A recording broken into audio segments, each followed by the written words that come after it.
dari tebing yang sangat tinggi. Jahat ya Deborah ya? Jahat nggak?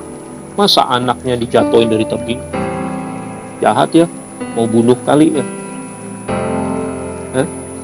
Nah, tapi teman-teman, bukan berarti orang tuanya lepas tangan.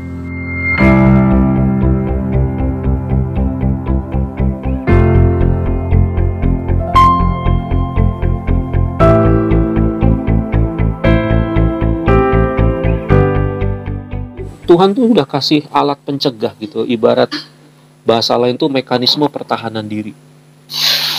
Binatang punya ya mekanisme pertahanan diri ya. Ya contohnya misalnya ular. Ular itu punya bisa kan. Karena ketika dia diserang, dia akan serang balik. Nah itu mekanisme pertahanan diri. Contoh lagi binatang misalnya landak dengan badan dia yang berduri. Ketika musuh menyerang, dia akan membentuk sebuah bulatan gulingan gitu, sehingga tubuh dia itu yang berduri itu semuanya itu siap. Ya kalau orang mau gigit ya udah kamu makan duri gitu. Ya enggak? Tanaman juga sama, tubuhan dia punya mekanisme pertahanan dirinya apa? Akar. Tanaman itu punya akar. Nah akar itu mekanisme pertahanan diri dia. Kalaupun dahannya jatuh, misalnya daun-daunnya rontok, tiba-tiba rantingnya ada yang patahin, ada yang tebang pohon dia, pohon itu tidak mati. Kenapa? Karena masih ada akarnya. Nah ketika akarnya masih ada, nanti dia bisa tumbuh lagi. Itu mekanisme pertahanan diri salah satunya. Ya kan? Nah, apalagi manusia. Apalagi kita manusia, teman-teman. Sadarilah kita itu punya kemampuan mekanisme pertahanan diri. Untuk apa Tuhan kasih? Yaitu untuk kamu bisa berjuang. Untuk kamu bisa memecahkan masalah. Untuk kamu bisa keluar dari segala keadaan sulit.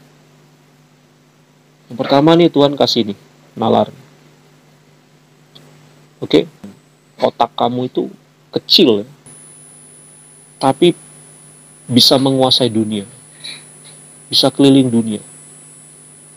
Badan bisa dipenjara. Tapi pikiran kamu nggak bisa dipenjara. Benar nggak?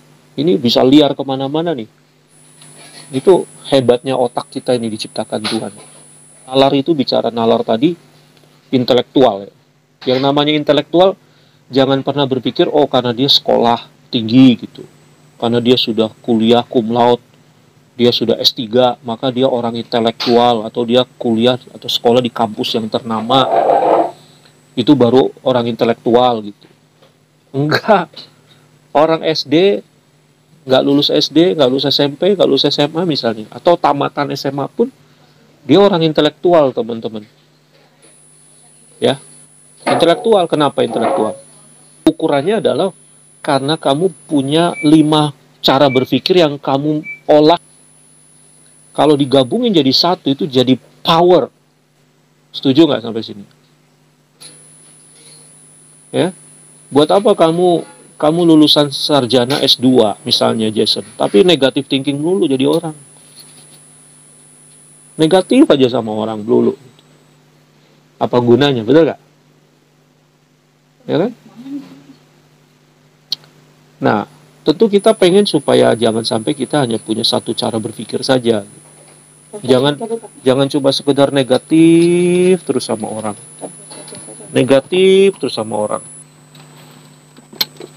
Ya, kita mesti berpikir positif lah. Tapi kita juga jangan berpikir positif terus. Kita mesti berpikir kritis. Karena kalau kita positif melulu, nanti kita itu jadi orang yang lugu, orang yang polos. Ya, nothing tulus gitu. Akhirnya apa? Dikerjain orang kita. Ya nggak? Kamu dikerjain orang karena saking polosnya, saking lugunya, nggak pernah curiga sama orang gitu loh. Orang yang berpikir positif itu orang yang pernah curiga sama orang.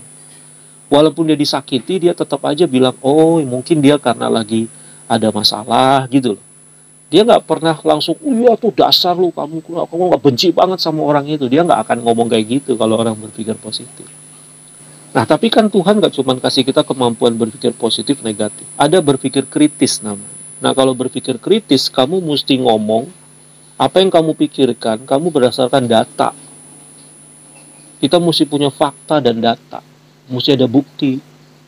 Dan kita nggak bisa dengar, percaya hanya dengar satu orang. Kamu mesti bisa dengar 2 orang.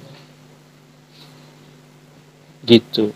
Sehingga, Jason, kalau misalnya kamu ada dengar berita atau masalah tuh, kamu jangan cuma dengar dari yang satu aja gitu. Kamu dengerin yang orang yang kedua dong. Nah, baru kamu nanti mulai bisa tahu, oh kamu bisa kritis, oh yang salah tuh ini gitu. Jadi orang berpikir kritis itu nanti ujung-ujungnya kamu bisa tahu mana yang salah, mana yang benar. Tapi bukan opini ya, bukan asumsi. Nangkep nggak sampai sini? Nangkep ya? Karena dia punya bukti, dia punya data akurat. Tapi kan kita jangan hanya berpikir kritis saja, ada berpikir namanya proaktif. Proaktif itu namanya ide, inisiatif. Jadi kita jangan cuma sekedar mikir terus, sekarang action dong. Kerja dong. Ya, bertindak dong. Jangan diem aja dong. Kamu mesti maju, kamu mesti cari ide, cari cara, cari solusi. Nah, itu namanya berpikir proaktif. Jangan nunggu, jangan diem.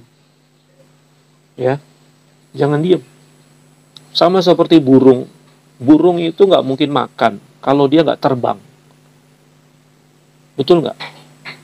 Burung itu nggak mungkin makan kalau dia nggak terbang. Jadi dia mesti terbang. Kamu pernah lihat nggak burung Raja Wali? Dan dia punya power yang luar biasa. Dan terbang dia adalah terbang paling tertinggi. Nggak ada burung yang bisa mengalahkan kekuatan, kemampuan terbangnya Raja Wali. Nah, tapi kamu tahu nggak latihannya gimana? Ada yang tahu nggak? Gimana caranya induk Raja Wali melatih anak Raja Wali? Iya, jatuhnya dari mana? Dari pohon. Jatuhnya dari mana? Dari tebing yang sangat tinggi. Jahat ya Deborah ya? Jahat? Jahat nggak? Masa anaknya dijatuhin dari tebing? Jahat ya? Mau bunuh kali ya? Nah, tapi teman-teman, bukan berarti orang tuanya lepas tangan. Tidak. Setelah itu burung Raja Wali dijatuhin, ya, diangkat lagi, dijatuhin lagi. Dan itu terjadi berulang-ulang. Sampai kapan? Sampai pingsan? Sampai capek? Sampai anak Raja Walinya sayapnya dikepak-kepakin. Dan dia bisa terbang. Ayo teman-teman. Ayo dong, jangan mau kalah sama binatang. Karena kamu mulia. Dukung channel ini sehingga terus bisa berkembang, dan lewat channel ini kalian akan mendapatkan lagu-lagu pujian, Anda akan mendapatkan pesan-pesan Tuhan, Anda akan mendapatkan pengajaran-pengajaran, Anda akan mendapatkan tuntunan, bimbingan, motivasi, dan semangat kekuatan. Anda juga akan mendapatkan inspirasi-inspirasi yang akan mengubahkan pola pikir kita. Jangan lupa ya untuk subscribe, bunyikan lonceng notifikasinya, share, like, komen, supaya lewat channel ini menjadi berkat dan saksi bagi generasi ke generasi. Terima kasih untuk dukungan, semangat, doa kalian semua guys untuk channel ini. God bless you and God be with us.